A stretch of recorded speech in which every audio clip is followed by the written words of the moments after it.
Hello again. This is Dr. Chung from the Orange County Healthcare Agency. I'm here today with two more members from our COVID-19 Case and Contact Investigation Program, Fendi Alfamo and Angelina Gant. They are both public health nurses who have been doing case and contact investigation for months, and they are going to walk you through a simulated interview. Before we get started, I'd like you to pause the video for a moment. If you haven't already reviewed the Orange County Case and Contact Investigation lecture, please do so first because it has a lot of the details about the interview process and about the resources and guidance we have available. When you resume this recording, think about how you might be feeling if you were the client or case who tested positive, or if you were one of the close contacts. What approach would you take as the investigator to make the case or contact feel more comfortable? Thinking about this while you're listening to the interviews will help you reflect and become a more effective investigator when you start on your case and contact investigations yourself.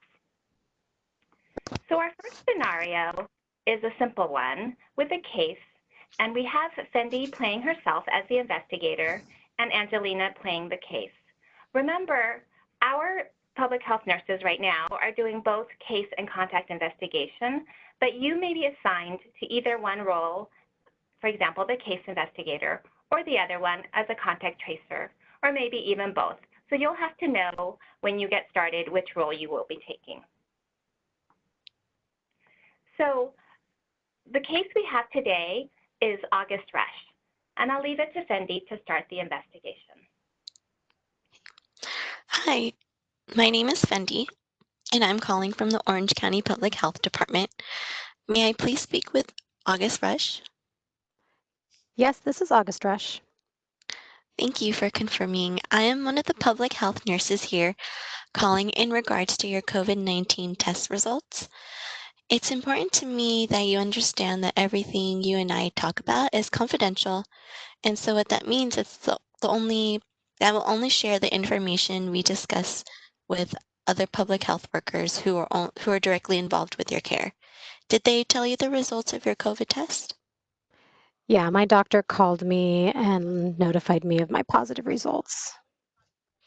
Okay, and so the reason I am calling is because we reach out to those who have tested positive to collect information about their exposure and their signs and symptoms, and also provide more education that would be helpful to prevent further spread of the virus. Do you have some time to speak with me right now? Sure, that's fine.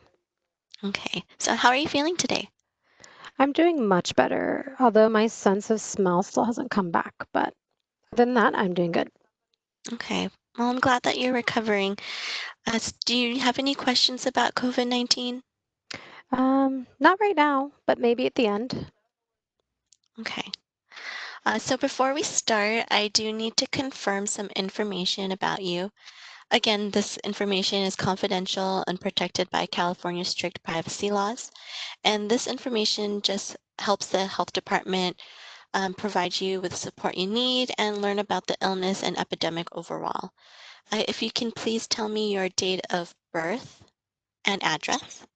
Sure. My date of birth is August 28th, 1980, and my address is 123 17th Street, Santa Ana, California, 92706. Okay. And is this the best phone number to reach you, 714-380-8088? Yeah, that's it. Oh, thank you again.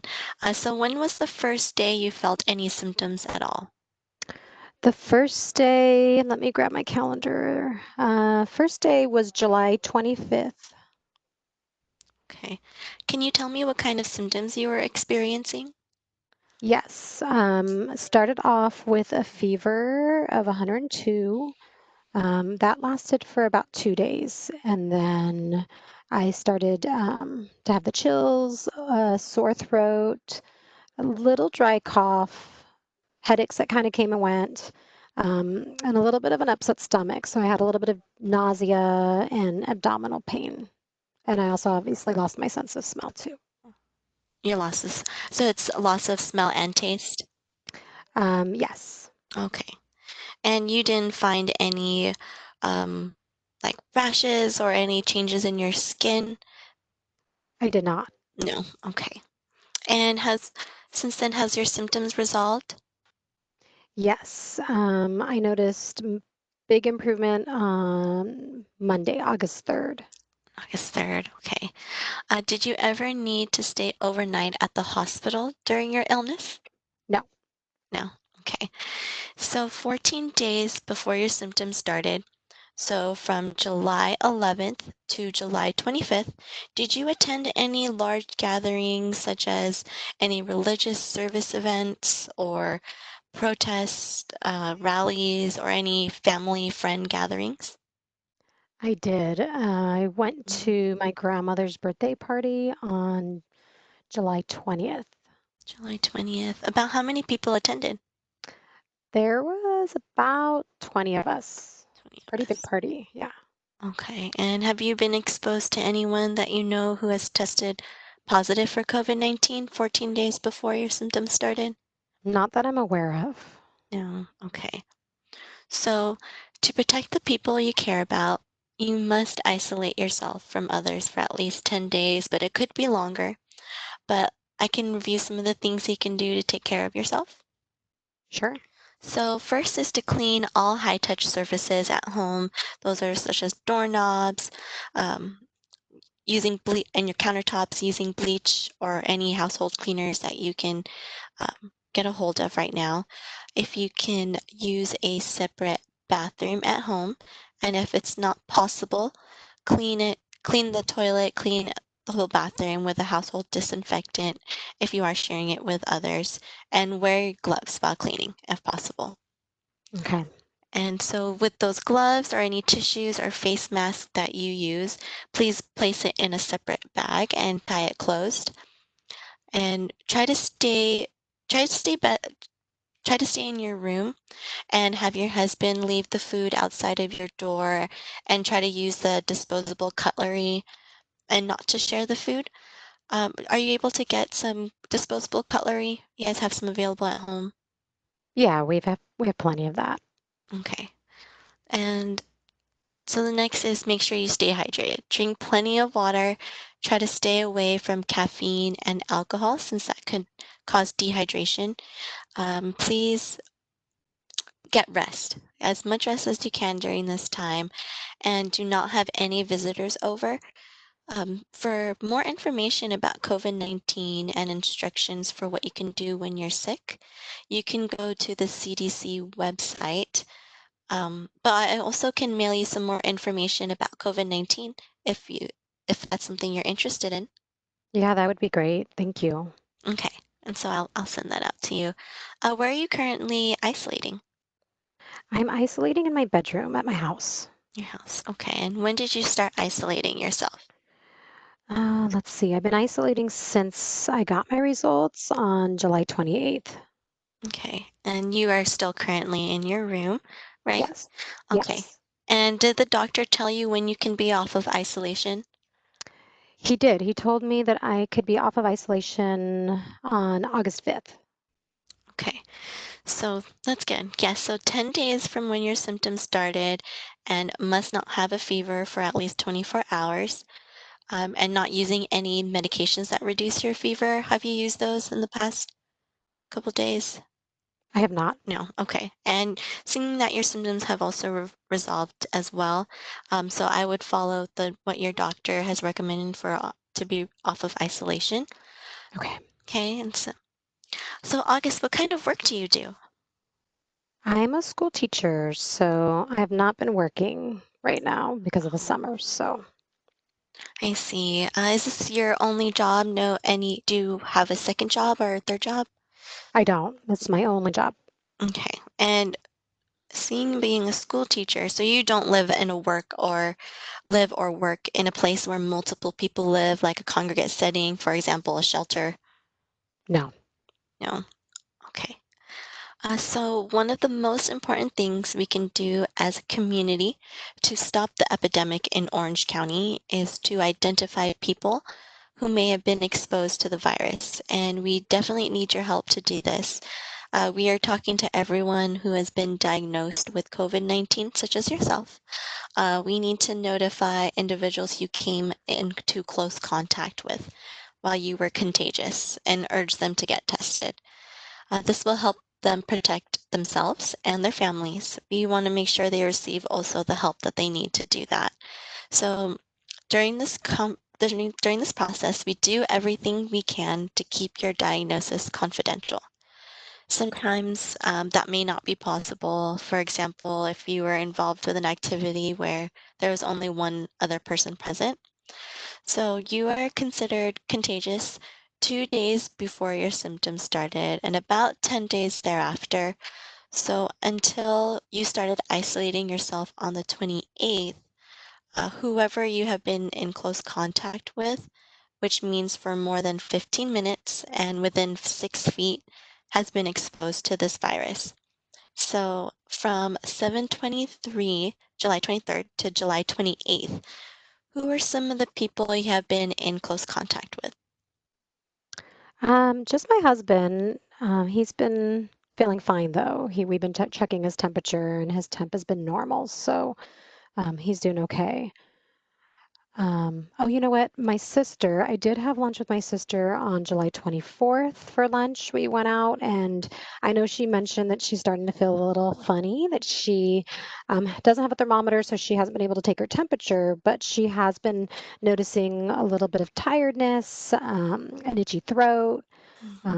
So, I told her that she needs to start monitoring her symptoms and possibly looking into a place to get tested. Okay, well, that's good. Well, first is, can I have your husband's name? Sure. His name is June, June, and his last name is Rush, like mine. Okay, and how about his date of birth? Date of birth is April 12th, 1979. And the best phone number to reach him? 562-834-1235. Okay. And so that's good that he's not having any symptoms right now, but he should be staying at home for about 14 days. But about your sister who is having some symptoms, Yeah, um, I can reach out to her. Can I please have her name? sure. Her name is January, like the month, and her last name Mhm. is Alba, Alba. Okay. And also her date of birth and phone number. Okay, her date of birth is December 12th, 1984. And let me look at my phone. Her number is 714-834-1234. Okay. And her address? Yeah, she lives at 127 West Sesame Street in Santa Ana. Her zip code is 92706. Okay. Well, thank you again for sharing that information. Hmm.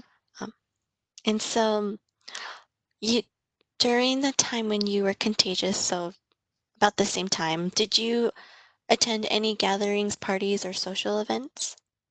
I did not. No. Okay. And did you travel by plane, car, or any other public transportation? No, Okay. And attend any public gatherings like protests or rallies? no. No. Okay. So I would like to encourage you to let people know about their exposure, your husband and your sister. It would be very helpful to let your sister know that I will be calling her. So most likely she'll be answering her phone. But if you're not comfortable with this, I understand. It's important for me to speak with her for a few reasons. Is first, if since she's having symptoms, she most likely needs to get tested for COVID-19, and I can help her direct to some free confidential testing. And also, second is I we want to help protect her friends and family by ensuring they know how to prevent spreading it to others in case they have it. Okay. Okay. So next, I'd like to talk about helping you stay safe while you are sick and at home. I do need to ask you some questions about your home, and I would like to talk about the importance of separating yourself like you're currently doing, and how to do this and how to reduce the risk that your family won't catch the virus from you. So, about how many people live at home? It's just my husband and I. I see. And how many bedrooms and bathrooms? We live in a 3-bedroom and 2-bathroom home. Okay. And your husband is currently in a separate bedroom, right? Yeah, he's on a whole other side of the house in his own bedroom, and he has his own bathroom right now. Okay. And so, yes, he should be using his own bedroom and bathroom and needs to be on quarantine for 14 days from the time you started separating yourself on July 28th. So Okay.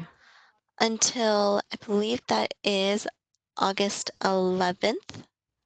Um, oh, actually August 12th, since it has to be the day after. He should be staying home and not going to work. But I'll give him a call after this and give him a little bit more guidance. Okay, I'll let him know that. Okay, thank you. And about over the next 2 to 3 weeks, do you have reliable access getting necessities like groceries or medication? I do. I have my family that's been bringing us food. Okay. And your husband, he's able to prepare your food and leave it outside your door? Yes, he's been Mm, great doing that. okay, good. And any pets that require care from others? Nope, we don't have any animals. Any animals? Okay. And do you have a healthcare provider you see regularly and follow up I with? do. You I do? do. I have my primary doctor that I've been in touch with. Okay. And do you have a follow-up appointment set up? I don't yet, but I know that's something I should do. So I have it scheduled in my planner that I need to call and schedule that. Yes, it's good just to have a follow-up and making sure that you didn't develop any complications and just to be monitoring yourself. So, uh, Okay. yeah. And do you have any health conditions like diabetes, asthma, or high blood pressure, or any kidney issues or Yeah, I do. I have a history of asthma. asthma? Okay. And where did your physician ever tell you that you have a compromised immune system? No, No. Okay. And um, for your asthma, are you taking any medications right now or I'm not. I have an inhaler, but I haven't had to use it. okay. And that is enough for you, right? Just in case you have enough for this isolation period. Yes, I do. Okay. And are you currently pregnant? I'm not. Okay. So you should seek medical attention if your symptoms worsen. Make sure to call the emergency rooms in advance if you're going to head over there, just so that they can be prepared to take care of you. If you're experiencing any of these following emergency warning signs, please go straight to the emergency department or call 911. So your number, if you can look out for trouble breathing, any bluish coloration on your lips or face, persistent pain or pressure in the chest, or if you're having any new confusion or you don't feel like yourself or you're having a really hard time to get up out of bed. Okay, that's Okay. good to know. Yeah. Yeah, so before we finish, there are a few more details I'd like to ask you about. We want to better understand you, who COVID-19 is affecting in the community. These questions are a bit more personal and your answers are deeply appreciated. But if you can tell me your race and ethnicity. Sure. My race is white and ethnicity is Hispanic, Okay. And how do you prefer to be identified in terms of your current gender? female, Male. And what sex were you assigned on your birth certificate? female. Male. Okay. Well, thank you so much for sharing this information with me. Any additional questions for me? No, Fendi, that's it. No? Okay, great. Thank you so much again for your time. I will be reaching out to your contacts and also mailing out that information to you about more about COVID-19. And I hope you get well soon. Thank you. And thank you for what you're doing. Okay, thank you so much. Bye-bye. Bye. So I'd like you to pause the video now and reflect on scenario 1. How did you feel listening to the scenario? If you were the interviewer, how would you approach this example scenario? So take a few moments, think about that, And when you are ready, resume the video. For our second interview, we will be just doing part of the investigation. This will be the same case, August Rush, but imagine a more complicated scenario with multiple people at home ill, now living in a one-bedroom apartment, and there's also someone at high risk for severe disease in the apartment as well. How can we help this family? I'll turn it back to Fendi to do the interview. So next, I'd like to talk about helping you stay safe while you are sick and at home, and also the ones you live at home with. I need to ask some questions about how many rooms and bathrooms, and would like to talk about the importance of separating yourself while at home and how to do this to reduce the risk that your family will catch the virus from you. So, August, how many people live at home? There's 5 of us. I see. And it's a one bedroom, one bathroom apartment? Yes, Okay. So I know you mentioned earlier that your husband, daughter, and your mother are having symptoms, but your grandmother is not. Did I get that right? that's right. Okay. Would it be helpful to connect your family to a social worker so that they can help assist with finding a safe place for your grandmother to quarantine while you and your family recover at home? Yes, that would be so great. Okay. So I will complete that referral and send it to our social worker to connect to your grandmother. Um, Perfect. okay, so how about food for the household for the next 2 to 3 weeks? Do you guys have reliable access getting necessities like groceries or medication? No, you know what? That's what's been a little stressful because all the adults are sick and we're home isolating. So we haven't really been able to get out to go get food, and we don't have any family to help us out right now. Okay. So I will send a request for a social worker as well to help with that food access.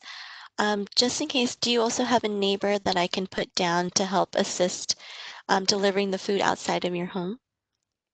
Yeah, you know what? I think my neighbor Bird would be available to help us with that.